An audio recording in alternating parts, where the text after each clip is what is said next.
715-564-7899. And whoever answers the phone will be able to assist you and let you know what the consult is for, okay? I'm also going to be sending you a letter, meaning you will have Alec, go ahead and mute your microphone there, Alec. Go or not to this appointment.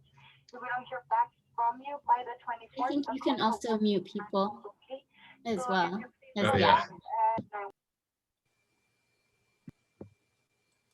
All right, guys, hang out for just a minute. Let's see how many people are going to join here. Hi, Jess. Hey, I don't know what happened there. I'll never figure out Zoom, the difference between Zoom and UTEP Zoom. So okay. I'm going to make you a co-host, but I set this meeting where they shouldn't have to wait to be admitted. So just answer questions on the side if you see them. All right. Did you want to hang out a little bit after and talk to everybody about the essays? No, not today, Not but today. I would like to talk to you because I want to tell you what I want to talk to him about. I'd like to actually set up something during my office hours on Tuesday. So, okay. Yeah. Cool. We'll talk after. I'll need to end a little bit early because I have some other meetings right after this. And if you want to get together a different time, we can. So I don't want to. We'll see how long this goes. Gotcha. All right, guys, I guess let's go ahead and jump right in. All right, so welcome to week 4 review session. You guys had 3 assignments this week.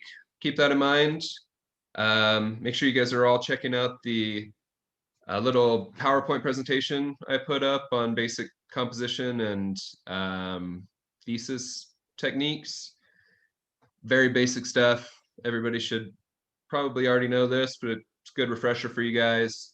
You guys will employ all of those tactics when you write your source essay this week. It'll also prepare you guys because we'll have midterm and final essays where you'll be given a prompt, and it's 40% of your midterm grade and 40% of your final grade will be to construct an essay with a good thesis for your final and your midterm. So it'll be good practice for you guys. So yeah, take that little quiz, super easy little quiz, 5 questions, just on the things covered in that PowerPoint lecture. Then you have your regular chapter assignment on chapter 17 and your source assignment on Booker T. Washington and W.E.B. Du Bois. So there's several sources this week. Make sure you guys watch all of them. There's a biography source, there's a frontline article, then there's the Voices of Freedom section. So make sure you guys read and take notes and watch and take notes on all the sources before you start your essay. Any questions on those?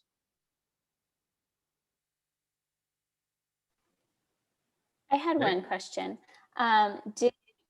Did you want us to go through the additional links on those? There was one of the articles that had like all of these additional links down at the bottom. Did you need us to go through those as well, or just the primary article? I think that's the biography article. So yeah, there'll be several little supplementary videos and stuff anytime we use biography.com. Those will all strengthen your essay, but you're not required to look over those. But yeah, the more info on W.E.B. Du Bois and Booker T you can get, the stronger your essay will be. Of course, yeah. Makes sense? Okay, cool. Any other questions, guys? All right, man, the turnout on these review sessions is getting smaller and smaller. I guess everybody's realized they can just watch them on their own. Maybe we'll do a little extra credit in the future if you show up. Hint, hint. All right, guys, let's jump into chapter 17, Freedom's Boundaries at Home and Abroad. All right. So we talked a little bit about the formation of the populists, right? The populists are this new sort of loosely affiliated political organization that really started out of the demands of the Farmers Alliance, which were began cooperating to challenge the presence of corporate farms, to challenge the government to be more involved with creating fairer business practices to help small farmers. And also remember that one of their primary adversaries is the railroad system, because railroads are providing beneficial prices to larger corporate farms, and these populists really see the railroads as the chief agent of sort of denying them growth or access to these larger markets. So we talked about the Farmers Alliance and how that loose coalition of farmers first tried to utilize political agency through the sub-treasury plan. Make sure you guys understand the Granger movement, the sub-treasury plan, the Farmers Alliance. Remember, the sub-treasury plan is basically cooperating with the government to get low interest loans based on the capital or based on products that were stored in government silos, and they use that as capital to get low interest loans. So now we're getting into the actual Populist Party as a political organization. So it's important to know the origins of this Populist Party to understand what their platform is or what their agenda is. Unfortunately, the populists themselves have their own internal divisions between northern farmers or farmers in the Midwest and southern farmers. So it's not going to be really a perfect union in the first place, but they do have a similar platform to try to gain political agency and use the government to their benefit, to challenge corporate farms, to challenge the railroads, and to have more of a presence on a national agricultural scale. Read about the Populist Coalition.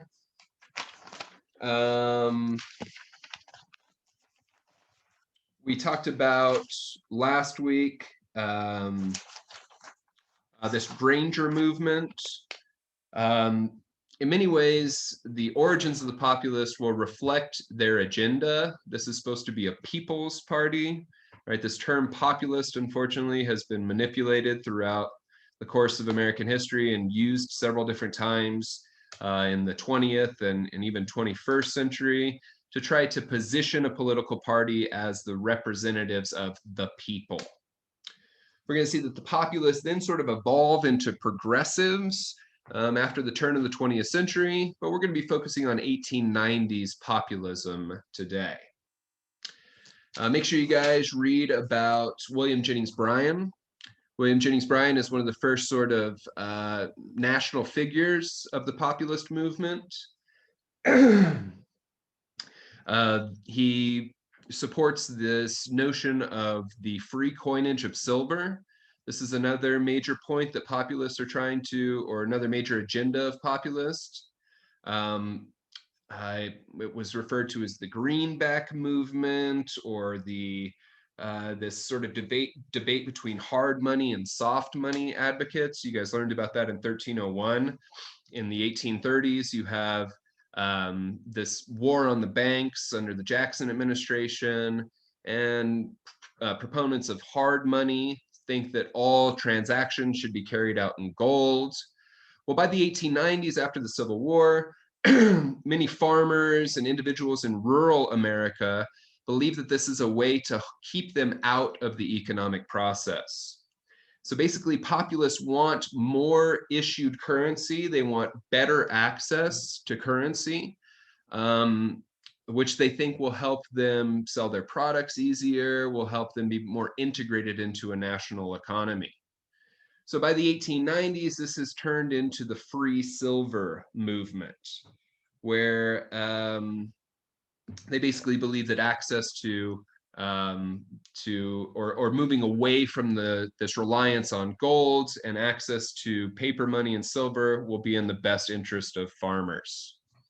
So Bryan becomes famous for this speech that he gives on the which is called the Cross of Gold speech, where he uses this terminology, this religious terminology, to basically say farmers are being crucified on this cross of gold because of our reliance on gold and quote unquote hard money. Bryan is a young politician. He's in his 30s when he really rises to prominence. And he's seen as the best way to bring together Southern Democrats and these new populists into a new political coalition that can challenge this Republican-dominated national politics. Remember, we talked about after the Civil War, other than Andrew Johnson, who was given or who assumed the office of the presidency because of the assassination of Lincoln, we only have one Democratic president from the end of the Civil War until the Progressive era. So this is a way to try to form a new coalition to challenge this Republican dominance. So he becomes sort of the figurehead of the populist party. Make sure you guys read about the election of 1896. This is the first time that populists have a significant challenger to the Republicans. Republicans run William McKinley, sort of a traditional Gilded Age Republican, who also has some very imperialist agenda or very imperialist ambitions to expand America's empire. We'll talk about that here in a bit. And populists decide to join forces with Democrats to run William Jennings Bryan. They think that if they can appeal to both populists and Democrats, they have a chance to beat William McKinley. McKinley, in turn, starts to pour millions of dollars into his campaign because populists are challenging the authority of these capitalist enterprises, right? Populists want a more equitable distribution of wealth. They want the government to regulate industry to make sure that the little man has an opportunity to move up the socioeconomic ladder. So in response to that, traditional Gilded Age Republicans are going to pour money behind William McKinley to make sure conditions stay the same. They don't want the government to break up monopolistic practices. They don't want the ICC to challenge transportation rates of these big corporations. They don't want the Sherman Antitrust Act to actually be implemented and used by the government. So this is often considered the first modern election, although political historians love to use that term, first modern election, 1896, 1912, 1920, 1932. These are all considered, modern elections. But what they mean in this regard is that this is the first time big lobbying or what we would now call political action committees are pouring money behind a certain candidate to try to get their agenda fulfilled. So make sure you guys understand the importance of the election of 96, the dynamics of the election, who ran, who won, what William Jennings Bryan represents, and what William McKinley represents. Any questions on that?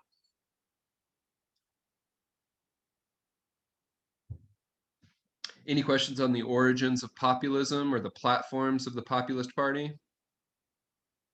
Okay, cool. Those sound like two good quiz questions, hint, hint. All right, then we get into the Redeemers. The Redeemers are basically anybody who is trying to quote unquote redeem the South to conditions prior to the Civil War. So we talked about how the bargain of 77 ended Reconstruction in the South and began this process of Southern states writing their own laws, writing their own constitutions, and finding ways to circumvent the 13th, 14th, and 15th Amendments. Let's go over those. What was the 13th Amendment?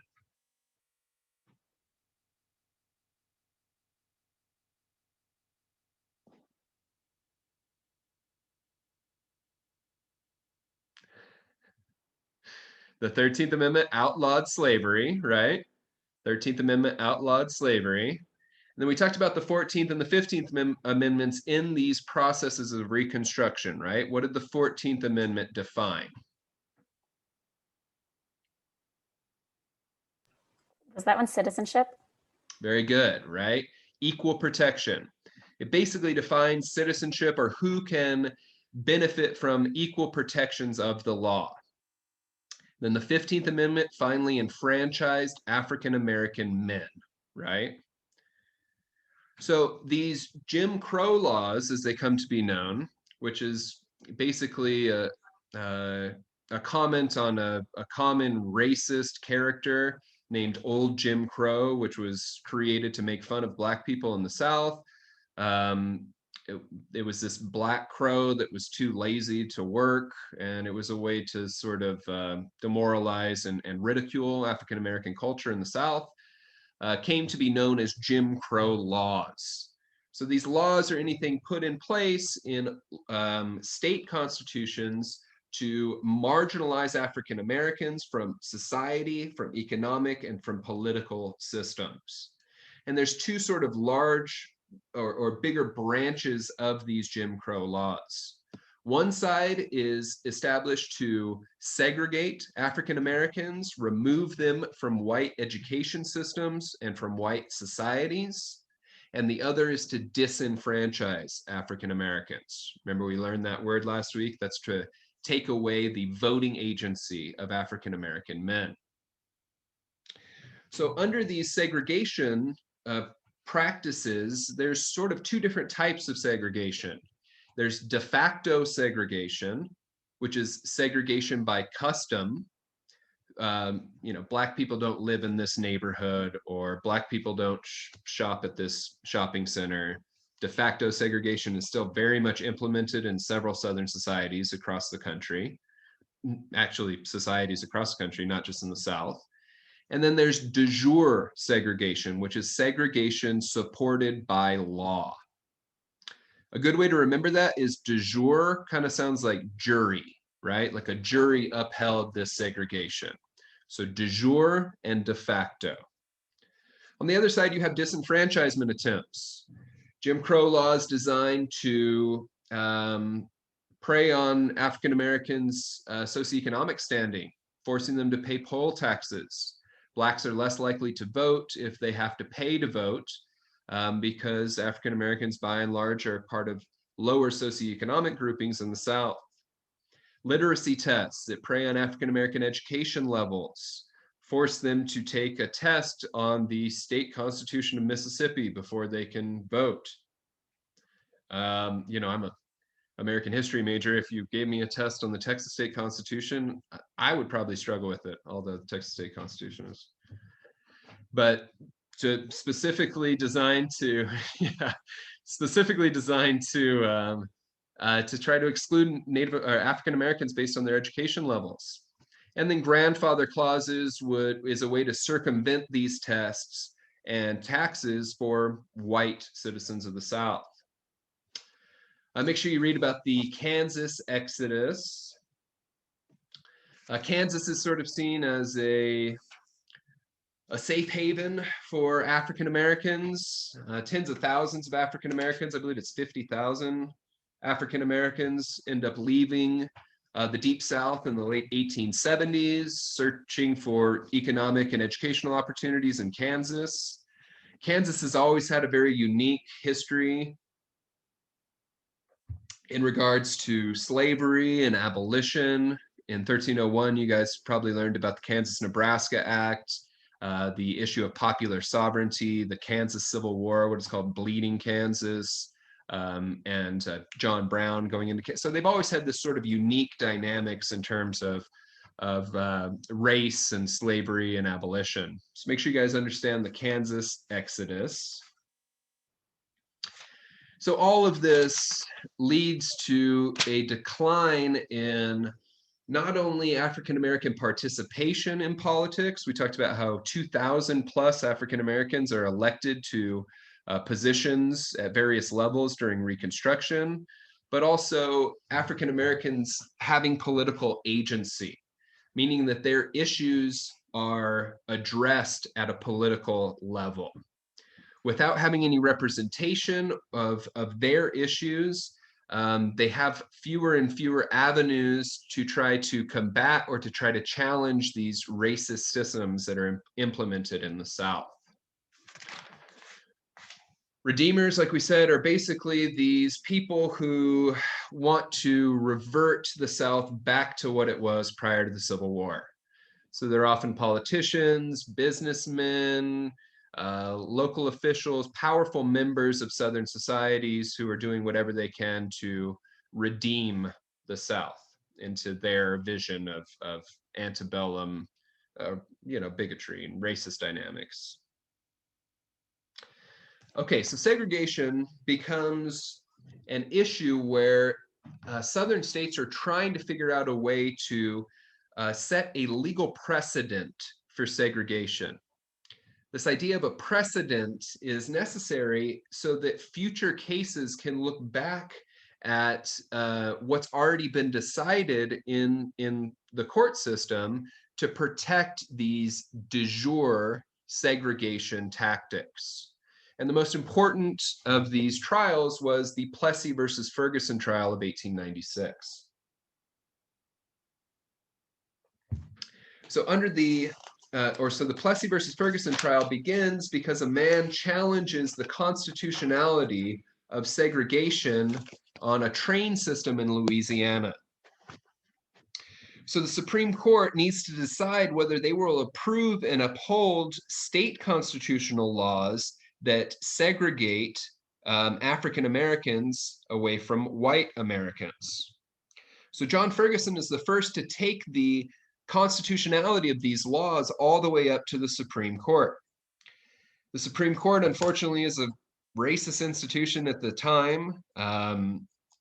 Other than one individual named John Marshall Harlan, all of the Supreme Court justices 8-1 vote in favor of upholding the state's right to implement segregation laws on a state-by-state basis. A man named Albion Tourgy is hired to represent John Ferguson, and he will be the first to really use the 14th Amendment to challenge the constitutionality of segregation laws. If the 14th Amendment dictates that all Americans are protected equally by the Constitution, then how can you segregate individuals based on race? So he presents this argument as an infringement on the 14th Amendment. Like I said, unfortunately, the Supreme Court holds these sort of racist tendencies or these racist beliefs that most of the country does at the time. And other than John Marshall Harlan, they vote 8-1 to say state constitutions do have the authority to implement segregation laws, as long as the facilities provided to African Americans are equal to the facilities provided to white Americans. So this sets the precedence that is commonly referred to as the separate but equal law, right? You can have separate education systems as long as Black systems are equal to that of white systems. Was the Supreme Court going into the South and investigating to make sure Black schools are providing equal education than white schools? Of course not. The government is not involved anymore in this Southern Reconstruction. So we see that the byproduct, or that the results of these separate but equal laws, lead to generational gaps or generational divides in the education that's able to be obtained by African Americans compared to their white counterparts. And this is intentional. Segregating education is a very intentional tactic promoted by these white redeemers, racist white Southerners, to try to create this division, to try to create this education gap so that future generations of African Americans are less likely to challenge segregation and Jim Crow laws. Often the first step in the process is to remove access to education, right? Education and knowledge is power. So not granting them access to that education will create future divisions between Black communities and white communities. So make sure you guys understand separate but equal. Make sure you guys understand Jim Crow laws. Gets even further into lynching practices. Another major tactic used in the South is the practice of lynching, physical or violence, the threat of violence to maintain social order in the South to maintain this social hierarchy that placed white men at the top of power dynamics in the South. And lynching was an incredibly prevalent practice in the South at the end of the 19th and into the early 20th century up until the mid 20th century.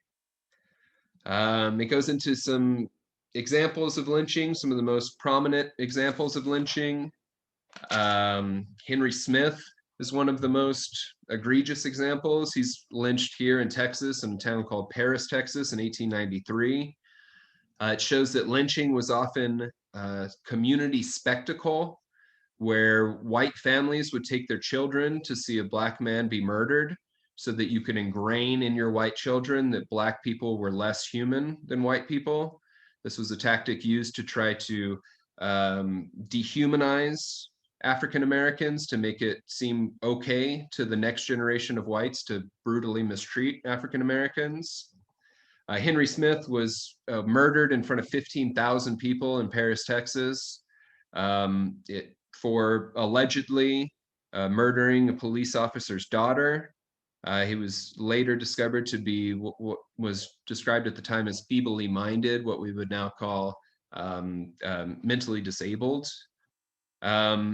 And this is when Henry Smith brings a lot of attention to the practice of lynching in the South. We see a major division in what's going on across the country and what the North really knows about, or suburban white families in the North and the Midwest, and how much they actually know about these horrific conditions in the South. Ida Wells, who is a great progressive reformer in her own right, goes on to write about the Henry Smith murder in a prolific book called The Red Record, where she investigates lynchings in the South. We'll get into Ida Wells when we talk about progressivism. All right. Segregated South. Make sure you guys understand what nativism is. We start to see that this nativism, this concept of nativism, starts to infiltrate the Republican Party in the 1890s. This idea that we should view American politics as a America First initiative or agenda, that we should cut off immigration, that we should limit foreign influences, we should limit foreign economic relationships, and focus on domestic issues. This becomes, unfortunately, a tenet of 20th century Republicanism as well. We'll see in the 1920s, Republicans pass increasingly restrictive immigration policies, the Immigration Act of 1924. And then it sort of rears its head several times throughout the 20th century. Some very prominent anti-immigrant sentiments in the 1980s and early 1990s. And unfortunately now the same type of sentiments, this sort of America First nativist movement, anti-immigration things has become a part of the Republican Party today as well. Make sure you read about the Chinese Exclusion Act. This was the first time that these nativist policies created a law specifically targeting certain groups of immigrants. The Chinese were targeted. We know that there were prominent Chinese populations, that they worked the railroads, that they established sort of pockets of Chinese culture in the Southwest and the Far West. Here in El Paso, we had a very prominent Chinese and Chinese American community as the Union Pacific came through and the Santa Fe Pacific. So that make sure you understand how the Chinese Exclusion Act specifically targets Chinese. The Chinese would have to obtain certification from their government that they had a job when they arrived to America. It was almost impossible to obtain these certifications. This was also a time of great prejudice against Chinese Americans across the country. They were forced to carry ID cards. It's the first time they would use photography to identify people. Make sure you guys understand all about that. Then it gets into the emergence of Booker T. Washington. It talks about Booker T. Washington and his involvement in the Tuskegee Institute. I won't get too much into this because this is what your essay will be about this week. You guys will be watching and reading about Booker T and W.E.B. Du Bois. I will give you guys a few hints though.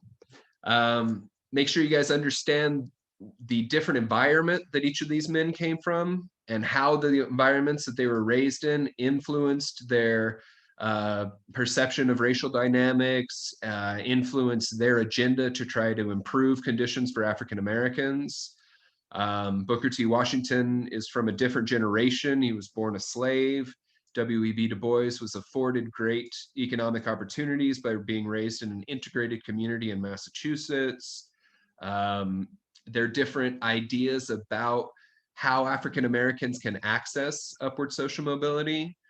Booker T. Washington believes in the importance of industrial, or what we would now call vocational education, getting African Americans jobs and trades so that they can learn to compete against whites in economic systems, teach them to be masons and carpenters and plumbers and so forth. Whereas W.E.B. Du Bois believed that African Americans should try to break the glass ceiling, receive higher education, go to universities, challenge whites to become politicians and lawyers and doctors and so forth.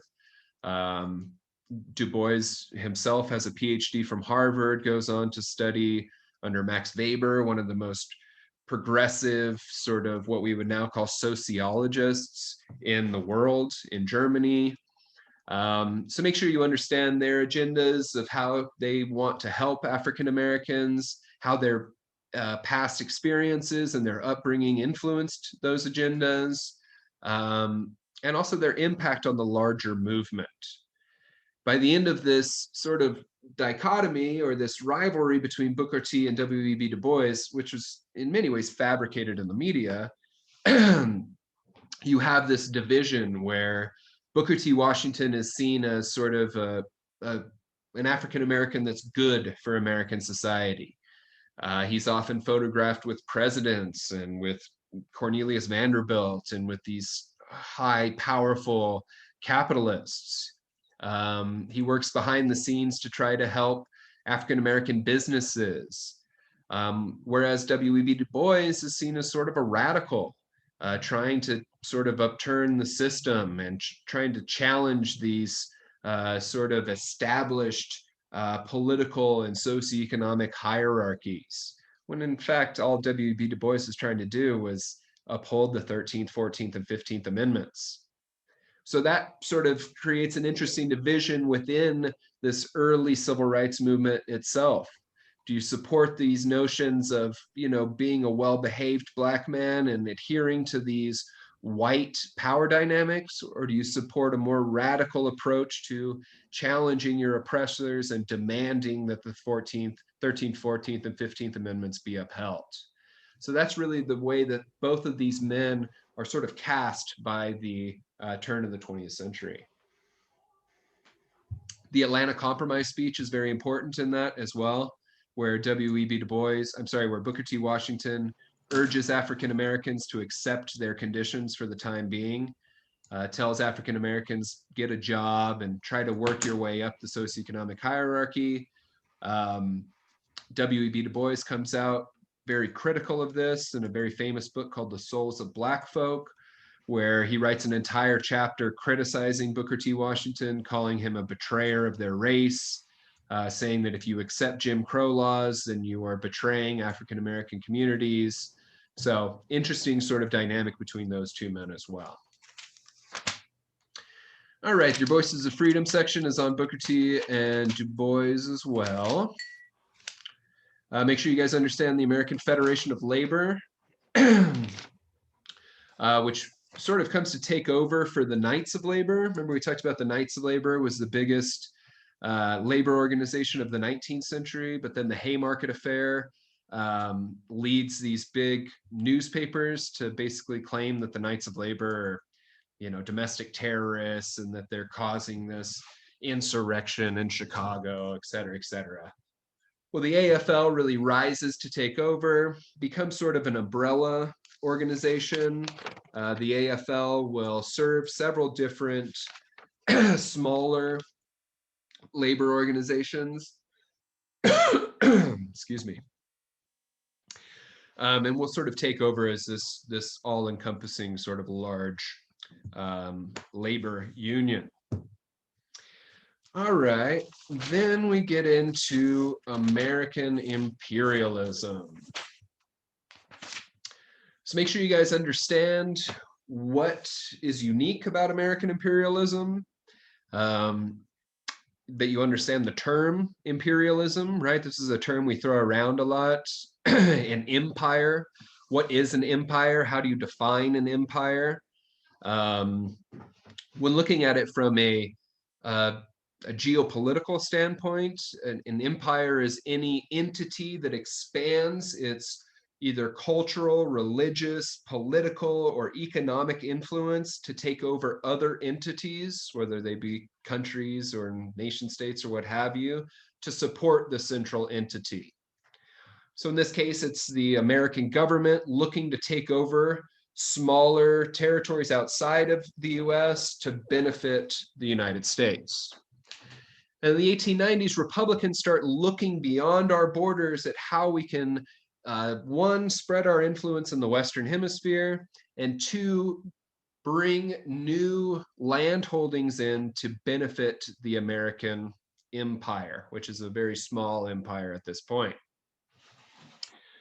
So this is also, in many ways, a continuance of these efforts in the 19th century to place the United States at the head of these power dynamics in the Western Hemisphere, right? The Monroe Doctrine in 1823 tried to establish the United States as this sort of global policing force in the Western Hemisphere.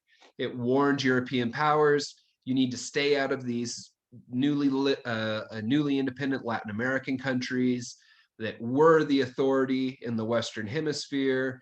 And it was basically issuing a warning that the United States would dominate these power dynamics in the Western Hemisphere. So in many ways, this is a continuation of this process.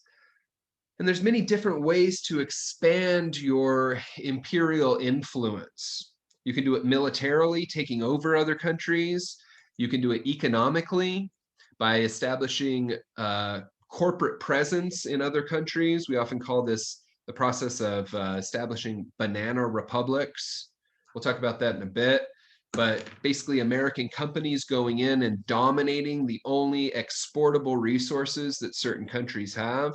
Then when you control the economic process, you can put politicians in office that benefit the American corporations in those countries. So that's a way to sort of spread your empire through economic processes. So make sure you guys understand the differences and how we tried to spread our imperial influence.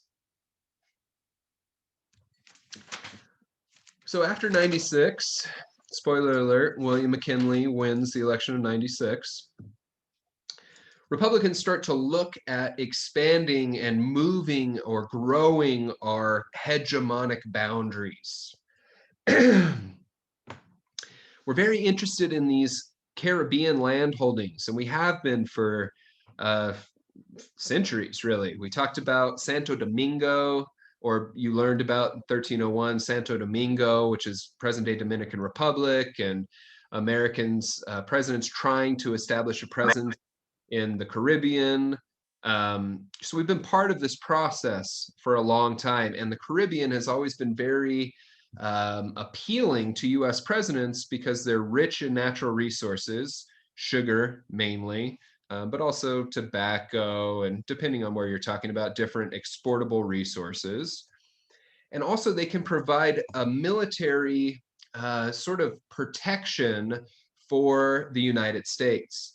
If we control the Caribbean islands, then we can sort of set up a fortification to make sure that we control everything going in and out of the Gulf of Mexico. We're going to see that we're also looking strategically at several holdings in the Pacific to help us facilitate trade with the Far East, Guam and the Midway Islands, and eventually the Philippines. So that way American vessels, also Hawaii, you'll read about in this book, in this chapter. So American vessels can leave the West Coast, refuel in Hawaii or refuel in Guam and the Midway, and then establish military presence in the Philippines so that we can start conducting business in the Far East.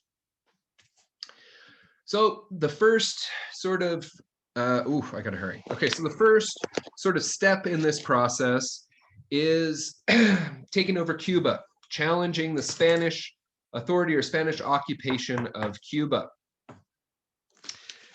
This process is fueled in many ways by the advent of yellow journalism. We need to talk about this as well. Yellow journalism is basically this phenomenon that takes place in the 1880s and 1890s, where newspapers realized that they can sensationalize news accounts to try to sell more newspapers. They really lose what we would now consider a journalistic integrity. Right? They realize if we try to rile up our readers by presenting this sort of sensationalized, exaggerated news accounts, then they are more likely to buy more newspapers. This is often tied to this sort of sense of patriotism that's really running through American culture in the 1890s. So they're trying to not only sensationalize these issues, but also present their newspapers in a very patriotic sense. There's two men at the forefront of this issue, William Randolph Hearst and Joseph Pulitzer. They have competing newspapers in New York, the New York World and the, I believe, New York Journal. Correct me if I'm wrong there, Jess. The New York World and the New York Journal are two competing newspapers.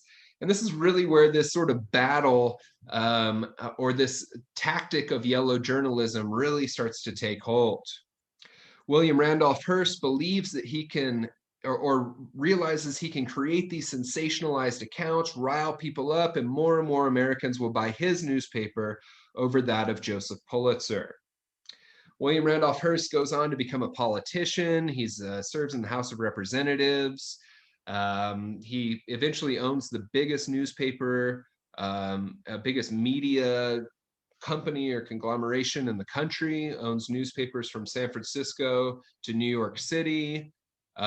Later in his life, he becomes a recluse, sort of loses his mental faculties, ends up locking himself up in a mansion in California and lives out his life as a recluse.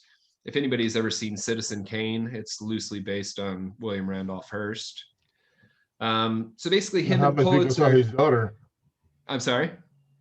That happened because his daughter, when she got kidnapped, he just lost it after that. Patty Hearst. Patricia Hearst.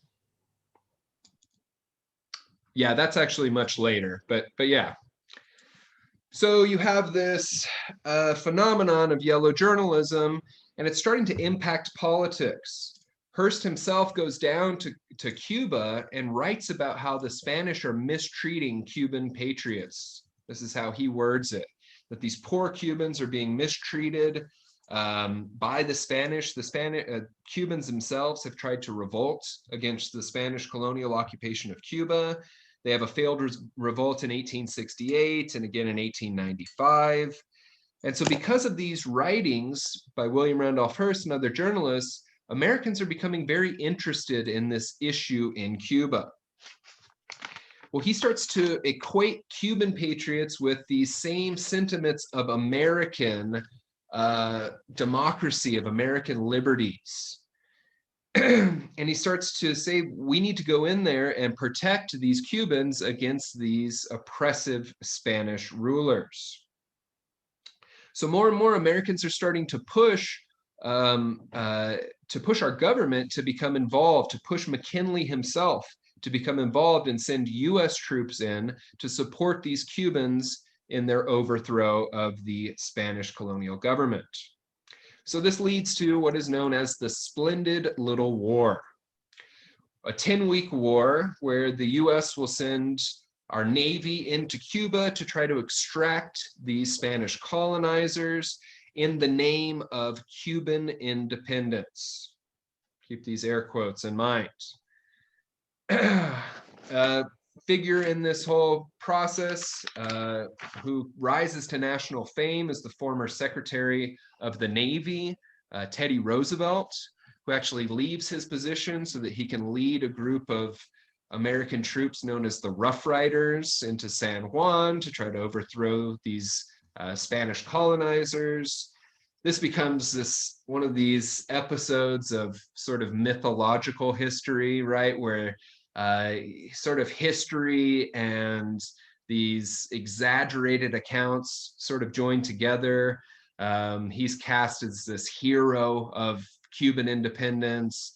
He writes his own memoirs, Teddy Roosevelt does, where he talks about charging up San Juan Hill and dodging bullets. And there's accounts of him diving into the Havana Bay and literally saving his horse from drowning by pulling his horse up off the bottom of the bay. That's all bullshit, right? It's all these stories, sensationalized stories that get Americans reading the newspaper. And out of this, Teddy Roosevelt becomes a cultural icon, becomes this hero in Americans' eyes.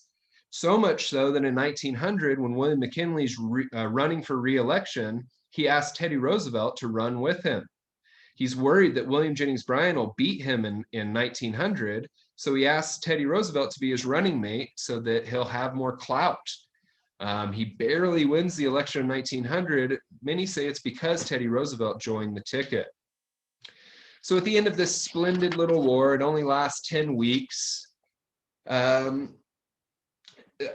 Spain, because of other issues, Spain is also still trying to hold on to its colonial holdings in the South Pacific, which were also challenging. We'll talk about the Philippine War here in just a second. They pull out and Cuban independence is established.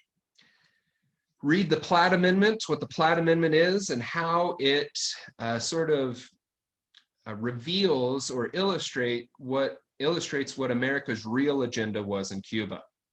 Under the Platt Amendment, they have to set up American naval bases in what is present-day Guantanamo Bay. They have to, we have an American naval presence in Cuba, and we will have an impact and an influence on Cuban politics until the 1960s. This will lead to some horribly oppressive Cuban dictators that are backed by American politicians. We'll learn about Fulgencio Bautista a little later in the semester. But basically, our real agenda was to establish American economic presence and military presence in Cuba for our own benefit. It was never really about the independence of the Cuban people. After Havana falls, we raised the American flag and signed the Platt Amendment. And this was supposed to be about Cuban independence from the beginning. Now it's realized that it's really about American imperialism, not Cuban independence. Also read about the USS Maine. This is really what got us into the war. The USS Maine explodes in the Havana harbor, and these yellow journalists use it as an opportunity to push the president to get involved in the war. It's actually later revealed that it was a mistake, that the Spanish didn't attack the USS Maine, that a keg of black powder was accidentally lit in the USS Maine, and it was an accident that actually exploded the Maine. But it didn't matter. It was the catalyst that the government needed to get public support to join the war. Read about the Treaty of Paris. That's where we get Guam and Puerto Rico. They become American protectorates. Make sure you understand what that means. And then we get into the Philippine War, the US war in the Philippines. Make sure you guys understand the US war in the Philippines, understand who Emilio Aguinaldo is.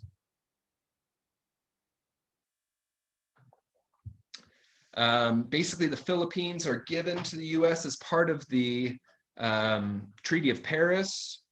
They're sold to the US for $20 million.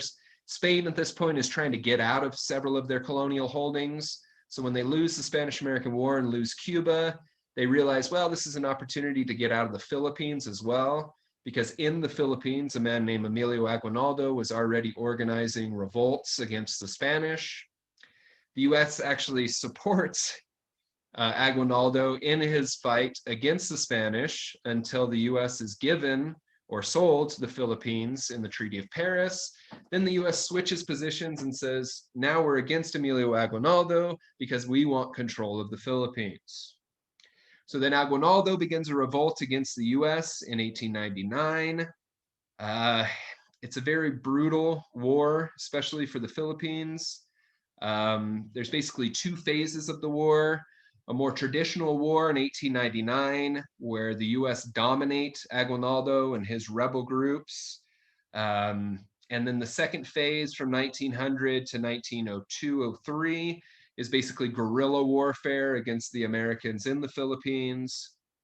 Eventually, we capture Aguinaldo in 1901.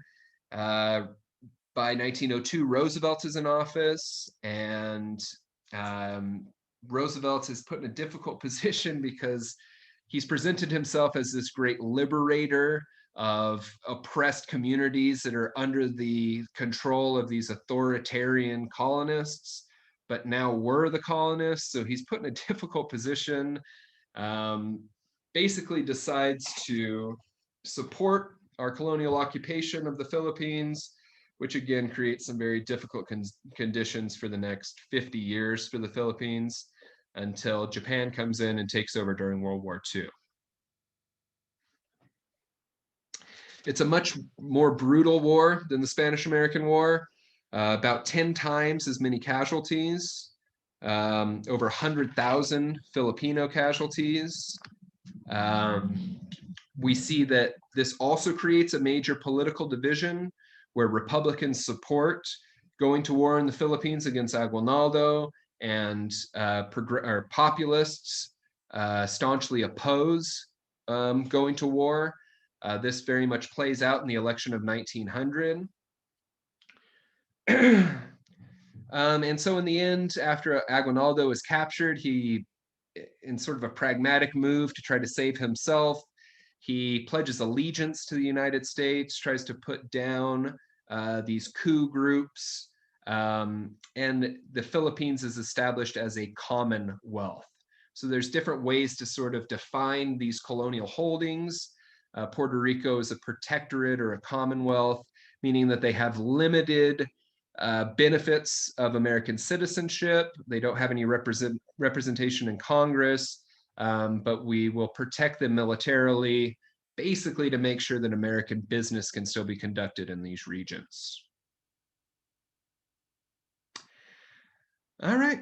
Yeah, eventually I said it's taken over by the Japanese during World War II, and then we eventually grant them independence in 46. We'll talk about that when we get to World War II. So yeah, by the end of these early imperial tactics, we control some very important areas, very strategic areas for both our military and economic expansion. The Philippines, Guam, Puerto Rico.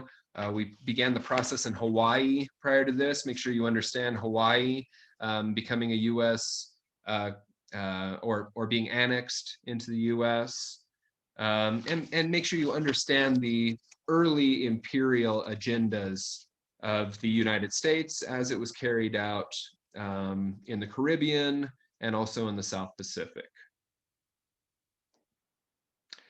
We also start these open door policies under William McKinley, where we're trying to establish trade networks in the Far East,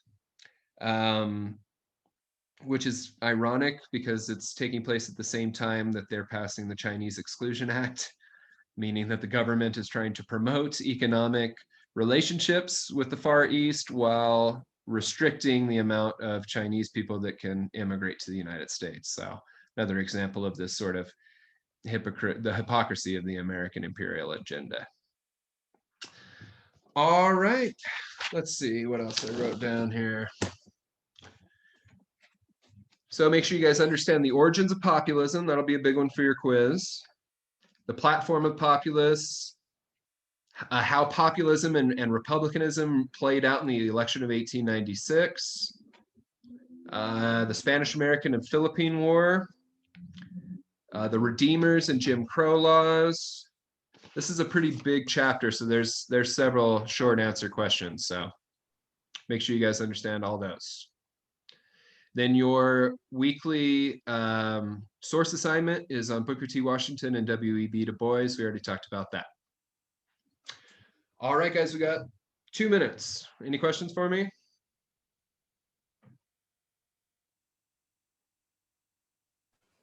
Is it going to be possible to see the prompt for the essay before the 75-minute time limit starts? No. Or is that just part of it? Yeah, so that's part of it. Okay. I want to get you guys used to reading a prompt and thinking about it, and maybe doing a quick outline and then writing your essay without knowing the prompt beforehand. Okay. And how that'll long help does you the for your essay need midterm to and your be? final. I don't. Fair. There's no set Fair. length. Thank you. And then how long does this particular essay need to be? Okay. Yeah, there's no set length. There's no, it doesn't have to be a set amount of words or anything. Make sure you have a good intro, a good conclusion. Make sure you use topic sentences, all the stuff we talked about. You should be fine. Yeah, great. Cool. All right, guys, anything else? All right, thanks very much, y'all. Have a good week. We'll see you guys on next Wednesday. Shoot me an email if you need anything. Thank you. Have a good week. Thank you. Jess, hang out for a second. Okay.